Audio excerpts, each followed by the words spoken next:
Assalamualaikum warahmatullahi wabarakatuh. Perkenalkan, nama saya Miftahul Fitria, NPM 24110060. Pada kesempatan kali ini, saya akan membuat podcast melakukan analisis diri menggunakan salah satu teori psikologi kepribadian, yaitu teori hierarki kebutuhan manusia dari Abraham Maslow. Saya memiliki teori Abraham Maslow karena teori ini menurut saya sangat berkaitan dengan kehidupan sehari-hari. Nah, teori ini menjelaskan bagaimana manusia memiliki berbagai kebutuhan, memengaruhi cara berpikir, perasaan, perilaku, dan perkembangan diri. Nah, melalui teori ini, saya dapat memahami diri saya sendiri, melalui dari bagaimana saya menghadapi masalah, bagaimana cara saya mengambil keputusan, bagaimana saya melihat kemampuan diri saya sendiri, serta apa saja hal yang masih perlu saya kembangkan. Nah, sebagai seorang mahasiswa, saya menyadari bahwa proses pengembangan diri tidak hanya dilihat dari kemampuan akademik saja, tapi juga dari bagaimana seseorang mampu dilihat dari kemampuan akademik saja, tetapi juga dari bagaimana seseorang mampu mengenal dirinya sendiri dalam kehidupan sehari-hari. Saya mengalami berbagai pengalaman yang membuat saya belajar menjadi pribadi yang lebih baik.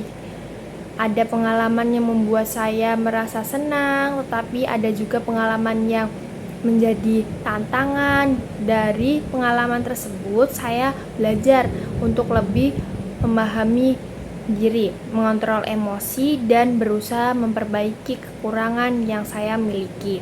Pada podcast ini, saya akan menjelaskan tentang teori Abraham Maslow, kemudian menghubungkan dengan pengalaman pribadi saya, terutama dalam cara menghadapi kegagalan dan mengambil keputusan. Nah, saya akan menjelaskan teorinya.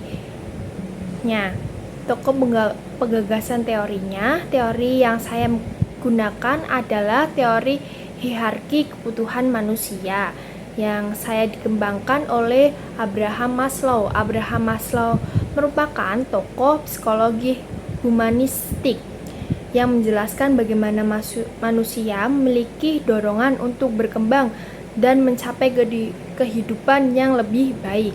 Nah, pandangan tentang manusia menurut Abraham Maslow, manusia adalah individu yang memiliki potensi dan kemampuan untuk berkembang. Setiap manusia memiliki kebutuhan yang harus dipenuhi agar dapat menjalani kehidupan dengan baik. Maslow berpendapat bahwa manusia tidak hanya membutuhkan kebutuhan dasar, tapi juga membutuhkan kebutuhan psikologi seperti rasa menghargai, diterima, dan memiliki tujuan dalam hidup. Manusia akan terus berusaha memenuhi kebutuhannya secara bertahap. Nah, ketika kebutuhan tertentu sudah terpengaruhi, seseorang akan berusaha mencapai kebutuhan yang lebih tinggi. Konsep utama teorinya, konsep pertama itu adalah kebutuhan fisiologis, yaitu kebutuhan dasar manusia seperti makan, minum, tidur, istirahat, dan kesehatan. Kebutuhan ini menjadi dasar agar manusia dapat menjalani aktivitas sehari-hari. Konsep kedua adalah kebutuhan rasa aman, yaitu kebutuhan untuk merasa nyaman, tenang, dan terlindungi. Seorang membutuhkan lingkungan yang membuat dirinya merasa aman agar dapat berkembang. Konsep yang ketiga itu adalah kebutuhan kasih sayang dan kebutuhan sosial, yaitu kebutuhan untuk memiliki hubungan dengan orang lain. Manusia membutuhkan keluarga, teman, dan lingkungan yang dapat memberikan dukungan. Konsep keempat adalah kebutuhan penghargaan, yaitu kebutuhan untuk merasa dihargai dan percaya terhadap kemampuan diri sendiri. Konsep kelima adalah aktualisasi diri, yaitu proses ketika seseorang mengembangkan kemampuan yang dimiliki dan berusaha menjadi pribadi yang lebih baik. Nah, analisisnya diri terhadap teori tersebut tentang diri saya sendiri, cerita tentang diri saya sendiri dalam kehidupan sehari-hari. Saya berusaha menjalani tanggung jawab sebagai mahasiswa dengan baik. Saya berusaha mengikuti perkuliahan, menyelesaikan tugas, dan terus meningkatkan kemampuan diri. Nah, saya menyadari bahwa dalam proses pengembangan tidak semua hal berjalan sesuai dengan keinginan. Terkadang saya mengalami kesulitan belajar, merasa ragu dan kurang percaya diri ketika menghadapi suatu masalah. Ketika mengalami kegagalan, saya terkadang merasa kecewa karena hasil yang saya dapatkan tidak sesuai harapan. Namun saya mencoba melihat kegagalan tersebut sebagai pengalaman yang dapat membuat saya belajar. Saya memahami bahwa kegagalan bukan berarti saya tidak mampu, tetapi menjadi kesempatan untuk memperbaiki diri dan mencoba kembali dengan cara yang lebih baik. Nah, cara mengambil keputusan saya adalah mengambil keputusan. Saya termasuk orang yang tidak langsung memilih secara terburu-buru. Nah, saya lebih suka mempertimbangkan terlebih dahulu sebelum menetapkan pilihannya. Nah, saya biasanya memikirkan dampak dari keputusan yang saya ambil. Saya mencoba melihat sisi positif dan negatif agar keputusan tersebut tidak merugikan diri sendiri maupun orang lain. Ketika menghadapi pilihan yang sulit, terkadang saya merasa ragu karena takut mengambil keputusan yang salah.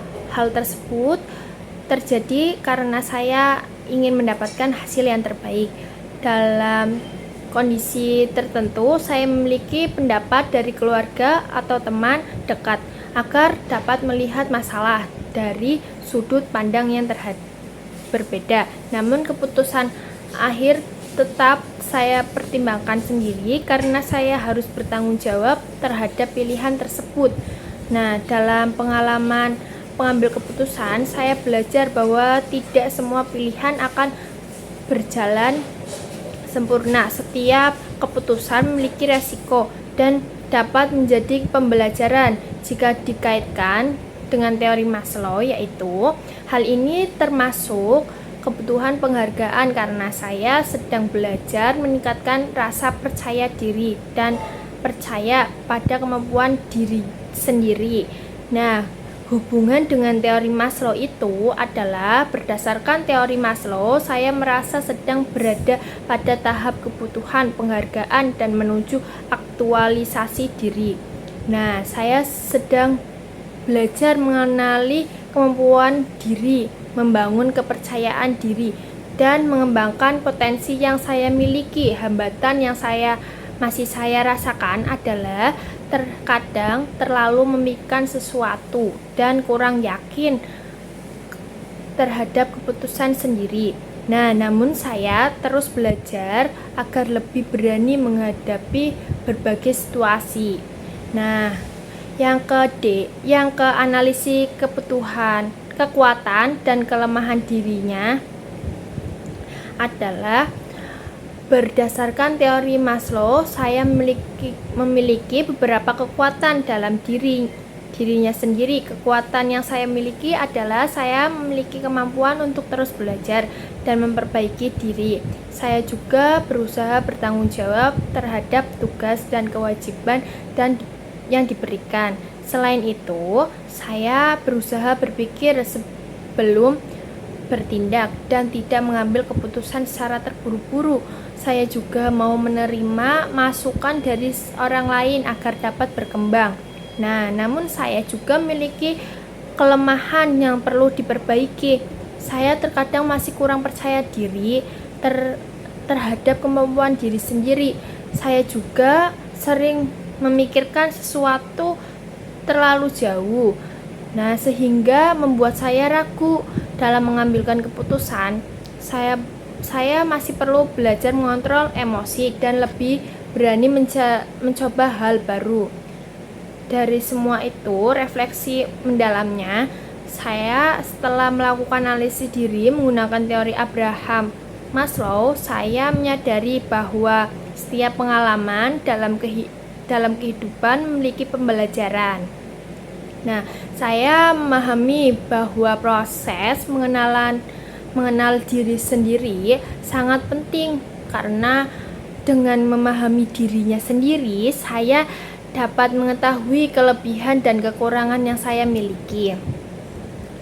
Hal baru yang saya hadapi adalah saya masih dalam proses membangun rasa percaya diri dan mengembangkan kemampuan diri. Saya belajar bahwa setiap keputusan yang saya ambil merupakan bagian dari proses menjadi lebih dewasa lagi.